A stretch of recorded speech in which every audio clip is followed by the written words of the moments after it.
Thank you all for being here. I know we've had a long day, a long evening, so I want to thank you for joining me after both a long day and a long night. Over the last several weeks, voters across our state and across the political spectrum proudly participated in our democracy. Whether they chose to vote from home, vote early in person, or vote yesterday in their local precinct, over 5.5 million Michiganders exercised their most sacred right, the right to select our leaders by voting in free and fair elections. I'm immensely grateful for the thousands of poll workers, challengers, observers, everyone who came together, along with our 1,520 local clerks and 83 county clerks, to ensure that our election yesterday and throughout the month proceeded smoothly, peacefully, and without any significant or widespread disruptions. Years of planning went into ensuring we could protect every voter and every election official in this election, and I'm pleased to report that the preparation we endured led to a successful 2024 election. I'm also grateful to the voters of Michigan who once again, for the third straight election cycle, turned out in record numbers to have their voice heard and to help define our collective future. Whether they chose to be among the 2.2 million who voted from home, the 1.2 million who voted early in person, or the over 2 million who voted in person yesterday, Michiganders were able to cast their ballots safely, securely, and conveniently. As in past elections, we saw thousands of new voters register and vote on Election Day, nearly 22,000 overall, and many were in East Lansing, Ann Arbor, Grand Rapids, and here in Detroit. These numbers were the result of voter education efforts and programs we implemented along with partners in the business community, the faith community, and many others throughout the state who helped every citizen have rightly placed faith in participating in our elections. So I'm glad to see that work pay off. Reports from our team members all across the state yesterday showed things that were incredible. When there were issues that emerged, they were resolved quickly, and voters who needed assistance were directed to where they could receive it quickly and efficiently. Polling places were relatively calm and clean, and all that said, yesterday went very smoothly, but it was not without incident. We are aware of non-credible bomb threats that targeted some polling locations in Washtenaw, Wayne, Genesee, and Saginaw counties. The FBI has issued statements officially confirming that those were tied to Russia. Last night, after the polls closed, doctored videos circulated online with false allegations of widespread voter fraud, and the incoming president himself, wrongly claimed there was significant law enforcement presence in Detroit and Philadelphia. Those false claims were easily debunked, and I'm grateful to so many of our partners for helping us ensure trusted information ruled the day. After the polls closed, we saw poll workers work through the night, carefully validating of thousands of mail-in ballots that were dropped off in the last hours that polls were open. That took time. They had to deliver those unofficial tabulations to counties, and then those counties uploaded those results into their systems and posted them online. That also took time. But here we are, just shy of noon on Wednesday, and by and large, that process is complete. One of the best images I saw last night was just after 10 p.m. when Flint announced that they had completed their full tabulation of every vote well ahead of schedule. Everyone cheered and congratulated each other on a job well done and a significant improvement over their process in 2020. That, to me, is the story of yesterday. And that, again, on this day, is what I'm grateful for. The professional, tireless work of election officials over the course of this year, and especially these last several weeks, reinforces that these professionals, Democrats, Republicans, and independents, represent the best of us. May we all continue to stand with them to ensure we remain a country that lives up to that one person, one vote promise embedded in our Constitution. May none of us give up on that ideal. It is who we are as a nation and as a democracy. Thanks. And with that, I'm happy to take some questions. Secretary Benson, Yeah. I know you were, Yeah. I know you were very hopeful that we would get some results here in Michigan and be one of the first swing states to actually complete the count. Were there any specific challenges that county clerks ran into when trying to complete their tabulation processes that resulted in us not being the first swing state? Yeah, I think We made clear all along that it would take time for counties to report those unofficial results. What we saw over the last 12 hours or so was, particularly in large counties like Wayne, there were no problems with counting or transmitting those results, and that's why we knew things had been tabulated. But it did take a very long time to get the data to upload into the county website. And the Board of Elections, the Bureau of Elections, is working with the county to find out exactly what happened. But yeah, throughout the hours that unfolded late into the evening and early this morning, it was simply just waiting for that data to then be uploaded and appear online that was taking so long. And we'll look into, what connections, whether it was internet connections or others, that impacted that. But at the bottom line is it did take time, and here we are earlier than we were in 2020, able to say that the tabulation is for the most part complete. The other thing I'll say, and that I emphasized last night, is that we know there's still about 6,000 outstanding military and overseas ballots. If they're postmarked by yesterday and are received by Tuesday, November 12th, they will be added to these unofficial results as well. One quick follow-up question to that. Were there any particular counties or cities throughout the state that had any hiccups or challenges that made it a little bit more lengthy for them to finish their process? Nothing significantly widespread. That's what was so interesting as the hours unfolded. And one of the things I noticed as I talked to clerks and showed up in Huntington Place just to get eyes on the situation and see what was going on, was that people were exhausted, in part because of the long early voting period, especially here in Detroit. That was very helpful in that it created options for people to vote and extended the hours for pre-processing.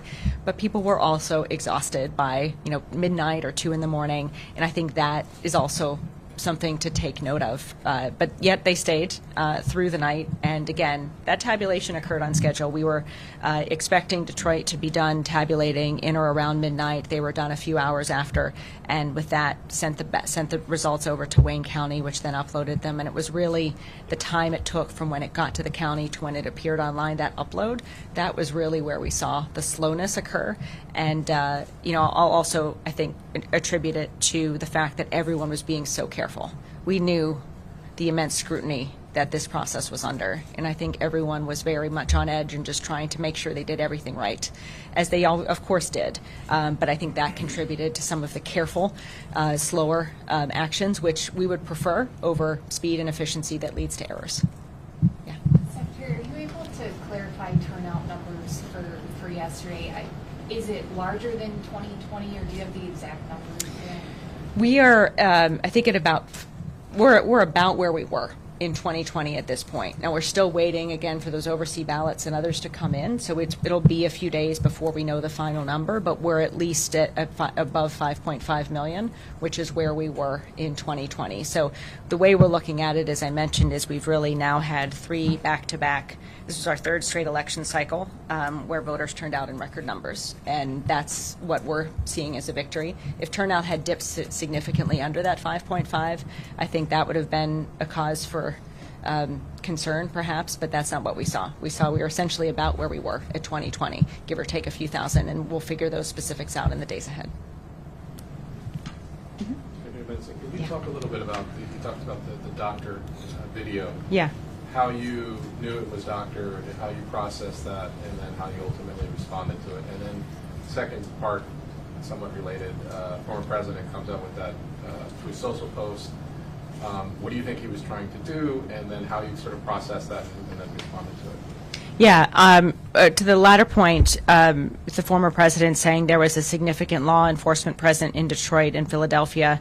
I was grateful that DPD quickly debunked that, as well as our office, and said quite clearly that everything was calm and smooth, and to the extent that law enforcement were showing up as partners, it was simply that. There was no indication of anything arising. The second, with regards to the video, I learned of quickly or shortly after midnight. One view of the video was very clearly wasn't recorded in Detroit. I think anyone who actually lives in Detroit would recognize that it wasn't, was clearly not an accurate portrayal of reality. And I think that enabled us to work with the media to quickly debunk it.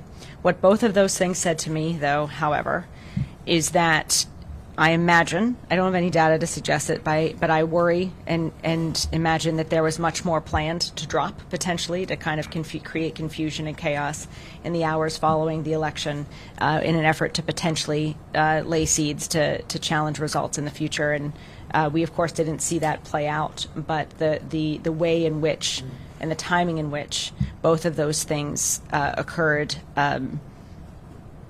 seemed more aligned with what we had seen in 2020, which were seeds beginning to be planted to potentially allow for or lead to challenging results, or at the very least false rumors to be spread, creating anger about the results.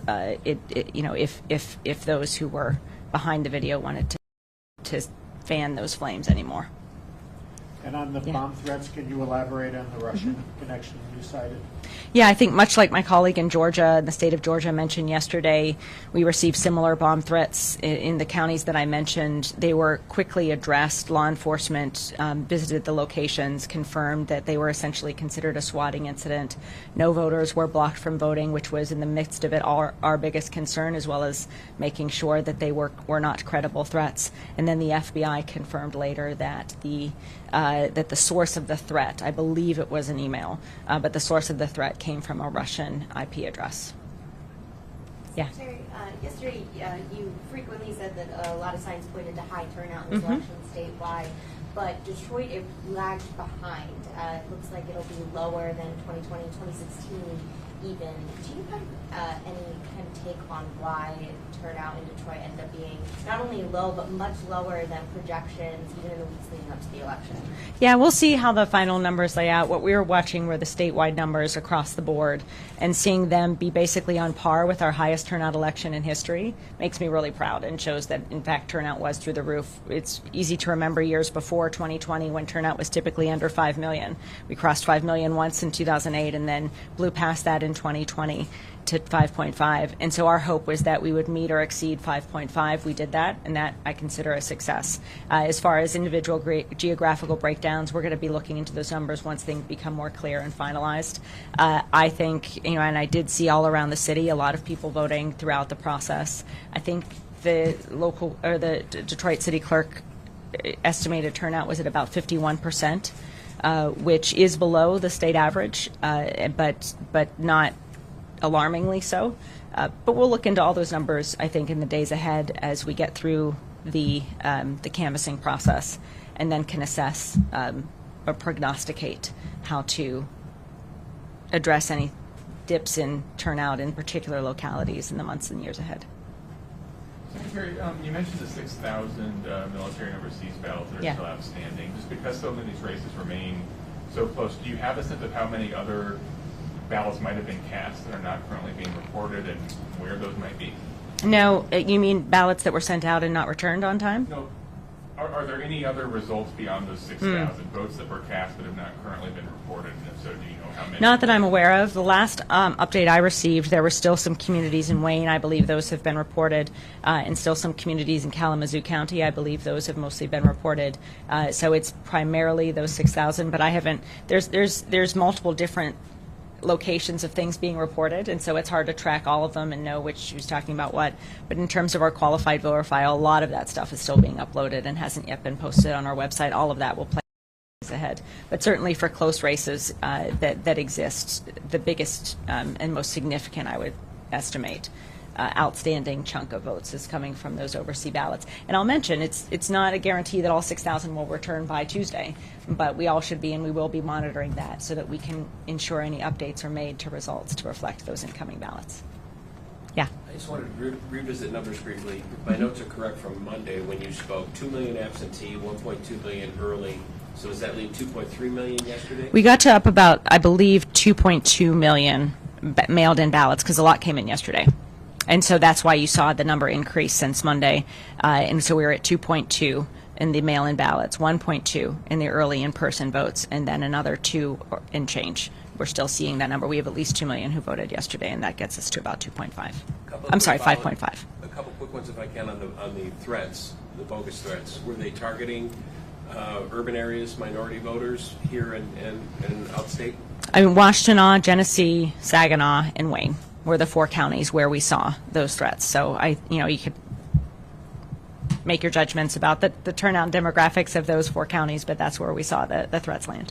And lastly, with early voting available, I mean, it's early and it's a day after, but the dynamics of those type of threats on election day in the future? Do you advise voters maybe? Have you even thought about it, that maybe early is a better thing so this type of thing doesn't impact what you do? Yeah, we want voters to know they have options, which was our number one goal to communicate to folks this year, and we'll continue to do that. Secondly, we do want to know that it's easier to vote early because of the potential unknowns that could arise on election day, not just out of your own control, but perhaps within your own sphere. You know, maybe your kid gets sick, maybe you get sick. Voting ahead of time avoids any potential late occurrences from blocking your ability to participate in the election. So we will continue to encourage people to take advantage of other options to vote early, and I was grateful that so many did this year, you know, over almost 3.5 million, which frankly was just at the number we were at in 2020, which was 3.3 voted early, even in the midst of a pandemic. So all that to say is we'll continue with the same encouragement, but our job again is to just make sure people know their options and that they can choose the one that's best for them. Secretary? Yeah. Do you have any recommendations as to what could be done to speed along the counting process? Because Yeah. a lot of other states did finish before us. Mhm. Detroit was predicting it would finish a lot earlier than Yeah. it actually did. Mm-hmm.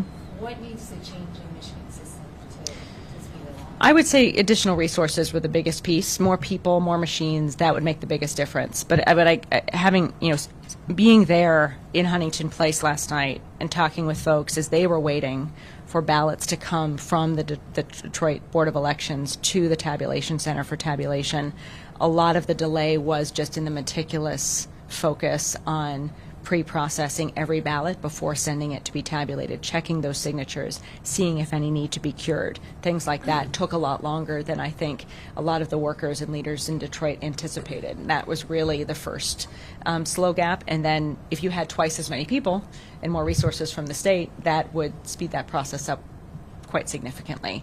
And that is, frankly, in 2020, what we were able to do to actually beat expectations in terms of timing. We had a lot more people and a lot more machines and a lot more resources than had anticipated going into that election, and that helped. So that's the biggest thing. I think that we'll talk with the clerks in the weeks ahead as well to get their insights as to what more, and we'll look into what exactly caused the uploading issue in Wayne County.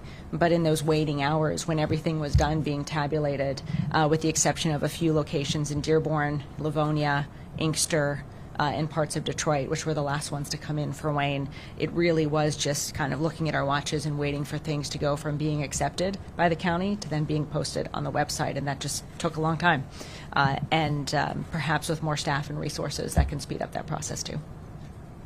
I don't know what the latest polls are on the Senate race, but could those military and overseas ballots have a big impact? We'll see. I mean, that's with the process we're in now, and we've always said, particularly in close races, in close statewide races, a lot of those remaining factors could impact it. And so we'll just report things as we know them, I think, at this point, and focus on tabulating all the valid votes and then getting them posted online as they're available. And are those processed or treated any differently, or do they just get processed as they come in? They come in just as if they were any other overseas or military ballot. They just, as long as they're postmarked by Tuesday, November 5th, they will count. So could some of these 6,000 already be counted? My understanding is that they are still outstanding and have not yet been received. And so we may get daily updates there from clerks. They're also that's the number statewide. So you may have an instance where 2 come to one community, 10 come to another, and it may not be instantaneously that we even know or that information's uploaded into the voter file, which is when we learn of it. And so we'll keep tabs on that. I just want folks to know that that's a number that's still outstanding, and they will count if they come in by Tuesday. The deadline's next Tuesday. Correct. November 12th. Yeah. Secretary, there were some reports online last night that there was an election worker delivering ballots to a car accident in Detroit. Can you confirm if there's any validity to that and give us any information about what happened there? Yeah, there is validity to that. There was a vehicle transporting ballots that was involved in a crash in Detroit. All the ballots are accounted for. The Detroit Police Department was on the scene to secure everything. And, to the extent that there may be more circulating online or videos or allegations, they're more likely to be misinformation. This was something that occurred. It didn't impact any ballots or any valid votes. And we're continuing to monitor the chatter around that and other things to be able to debunk things as they arise. Yes. I have a question about when counting is expected to be completed. also when is the vote count expected to be completed, and in what areas of the state are you still expecting? The last I checked, which was a few hours ago, there were, as I mentioned, still, and this is since been, they've since completed, but the final communities I was aware of were parts of Wayne County, Livonia, Dearborn, parts of Detroit, which I think have long been done, and Inkster, and then parts of Kalamazoo City, Portage, and one township there. I believe they've all now been finished. They've all now finished. We have a couple more outstanding. We can get you those specifics. It's not a significant number, but we'll get you all those data points as we have them. I think that, again, the thing to remember that, like many of you, because of our decentralized process, we get what's uploaded into the voter file, but sometimes things get posted online before it gets to the voter file, and so what we may have may lag from what you have in other ways or what you're getting from the counties. But there's a process between when something's tabulated to when it gets posted either in the voter file or at the county's website, and that time, that process, is where a big chunk of the weight has come from. In other words, just because something's done being tabulated doesn't mean it's instantaneously going to be available online because of the security checks and additional transmission that happens in between that and when it gets posted. And in regards to early voting, can you share a little bit about the turnout you expected with early voting compared to what you saw? Yeah, early in this process, in late September, early October, we were looking at the number of ballots that were being requested, and they were running far below where we were in 2020. So I actually came into the latter days of this election cycle thinking we'd have a much lower turnout election than we did in 2020. So to me, the fact that we met or possibly exceeded 2020 overall is a great victory. What caused that victory was the number of people we did not anticipate showing up and voting at early voting centers, 1.2 million overall. We, at best, we're hoping for maybe half of that in our estimates. And to see so many do that showed that our outreach, our education efforts worked, and also the convenience of that method was not lost on a lot of voters. Voters on both sides of the aisle, by the way. And we saw a lot of older voters take advantage of early voting. We saw a lot of new voters, as well as many who had voted before.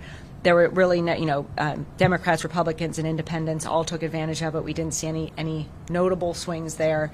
It was just a convenient option that people all around the state embraced, and that, to me, for us as election administrators, is really the biggest success story of this election. It was the first time we'd done it. We had 2 earlier statewide elections with much lower user rate of between 70 and 75,000 in a statewide election total. To go from that to 1.2 million without a hitch, essentially, was extraordinary. And then again, I think when you take that next to the fact that you then had a statewide turnout election of high numbers and along through the night counting process, it really underscores the human aspect of all this work and the exhaustion a lot of workers felt going into the evening. And I think when we look at just the slowness of which things were reported, I would attribute a lot of it to that based on what I saw and talking to people. It wasn't like we just showed up on Monday and were Tuesday night trying to finish everything. Folks had been doing this for a week already. And there was just, a lot of fatigue, and that was real. And that's something that, again, additional resources with more people and more shifts in the future can help mitigate. Yeah. One more, if I could, on the threats, just to clarify, what happens from here? Meaning, will there be efforts to see if these were one-offs, if these were coordinated, and perhaps by whom? Who handles an investigation if there is one? What happens here? Yeah, that we're working with state, federal, and local law enforcement on the variety of threats, the FBI in particular on the bomb threats. So we'll see what accountability happens. I think in our view on a number of things, accountability is going to be key moving forward on a number of issues to ensure that we don't enter an era or continue to be in an era where people spread lies when they're upset about election results or procedures. We should all be able to agree on the rules of the game and then try to win the game based on those rules, as opposed to spreading misinformation to confuse people about the game or about the rules or about the voting process. So that's my focus over the next few months, and really making sure we can continue to protect democracy in that regard and protect truth in the system. But that said, we'll be working with law enforcement to seek the legal accountability that may be necessary for this and any other efforts to deceive our voters. Yeah. With the Senate race so close, Yeah. can you just talk about kind of the rules for a recount? What would trigger an automatic recount? Just Yeah, procedures? the closeness of the race would trigger an automatic recount, and of course, that would also be up to the candidates themselves beyond that. We're going to see as things unfold. Nothing's been triggered yet in that, or no recount has been triggered yet in that or any other race. And there have been no requests for recounts that we've received. But again, it's early on Wednesday, so we'll see how that unfolds. Is it 2,000 votes that would trigger it? Is it 2.5%, right? I'm sorry? 0.5%. 0.5% for a statewide? would trigger for any? the statewide Okay. recount. So we're still monitoring that, and we'll certainly announce anything that's determined in terms of an automatic recount if and when we reach that. But I don't see that just yet. Yeah. Well, you had your hand up. Sorry. Go ahead. Big picture question on kind of election denialism. Obviously, Michigan was kind of ground zero for a lot of that stuff, 2021, 2020, with people breaking in voting Yeah. machines and everything. I mean, now that Trump has won, like here, the election has gone fairly smoothly as far as we know. Do you think It's that gone smoothly. You can say that. Not as far as we know. Smoothly. Yeah. Big picture, I mean, do you think that kind of goes away now? I mean, I know Yeah, anyway, it remains to be big seen. picture. I mean, I think there's a lot of things that remain to be seen at this point on the Wednesday morning after a historic election. And so our goal is to see how that plays out, but nothing changes my determination to ensure that we get voters trusted information about our elections, and that we work with everyone to help every citizen get the tools they need to participate in this in every election. That will continue. That work will continue, and we'll see how everything else unfolds. But we'll be ready to. Anytime anyone spreads misinformation about our elections or our work in Michigan, we will be there to correct the record swiftly and vociferously. Asked another way, nobody's claimed this is a rigged election this morning? No. Following up on that, for those who watched the scenes outside TCS Center in 2020 and steel fraud protests and the calm scene at Huntington Place last night, what do you attribute to the difference in the situation of election night here?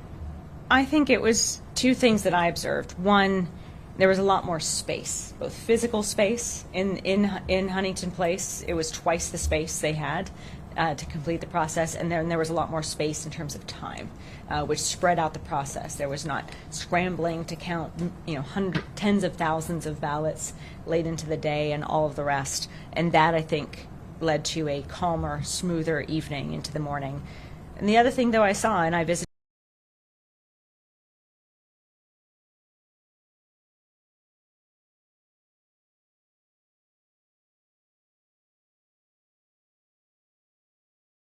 them. People answered those questions when they could, and that's how it's supposed to work. So that gave me a lot of hope and optimism going into today, even as I traveled around to precincts in Hamtramck, in Detroit, and Southfield yesterday, and spoke with observers and challengers about their concerns or what they were seeing. They all affirmed that everything was going well and it was secure, and that's great. So I think a combination of all those things, but certainly the time and the space in Detroit in particular, led to a smoother, calmer process. And our partnerships with law enforcement also ensured we were ready for any disruptions, and we had various lines of sight set up so that if, for example, a crowd approached Huntington Place, we would know long before they got there that they were on their way and would be able to kind of protect the process even so. So all those planning and procedures were in place too. And I think the bottom line was preparation, and that additional space really helped us ensure smoothness in that particular location. Secretary Benson, Yeah. A Democrat who's run twice statewide. 3 times. 3 times. Yeah. Looking at the national results, as a Democrat, what lessons does the party have to take away from what happened yesterday? Well, when I look in Michigan, what I see is a lot of women winning their races, and that was really encouraging. Certainly seeing Hillary Scholten, Kristen McDonald-Rivet, the two of the women running for the Michigan Supreme Court. And so I think we also saw a lot of women voting in this election that played out in various different ways. So we'll see. I think there's going to be a lot of conversations in the days ahead about next steps and what comes next. But I see Michigan voters at this point showing they're very engaged and enthusiastic and perhaps have different opinions about the type of leadership they want to see, but we do see women continuing to win elections here in the state. And we also see, the issue of economics and who's going to save someone money being top of mind for many Michiganders of all backgrounds. We'll see. I mean, again, it's so early in the process, it's hard to say, but as I've personally reflected on things, I've and talked with folks, people are very concerned about their pocketbook and wanting to make sure that living in Michigan, raising a family in Michigan, that the costs de-escalate, not escalate. And I think you saw some voters of all financial backgrounds react to that. A lot of first-time voters as well. We saw show up and talk to people about how they were showing up because they wanted to see a tax break. They wanted to see cuts to what they saw as expenses that had increased over the last few years. So the economic policies and issues were top of mind for many citizens. We also talked to many who were concerned about the future of their democracy and showing up with their kids, in many cases, to show that participation in our democracy is critical for all of us. And that held true across political spectrum, which for me was great to see. And so my hope as well is that we'll continue to see high turnout elections in this state, that we've turned a corner over the last 3 years, and this will be a new tradition to vote early, to vote in large numbers, to bring your kids with you to vote, and to ensure protecting democracy remains a priority for all of us. So what's your reaction to President Trump going back to Washington? Are you concerned? We'll see. Again, it's so early to really make those prognostications, I guess you could say, but I can tell you I'll have a lot more to say on that in the future. Any other questions, guys? Okay. Thank you. Thank you.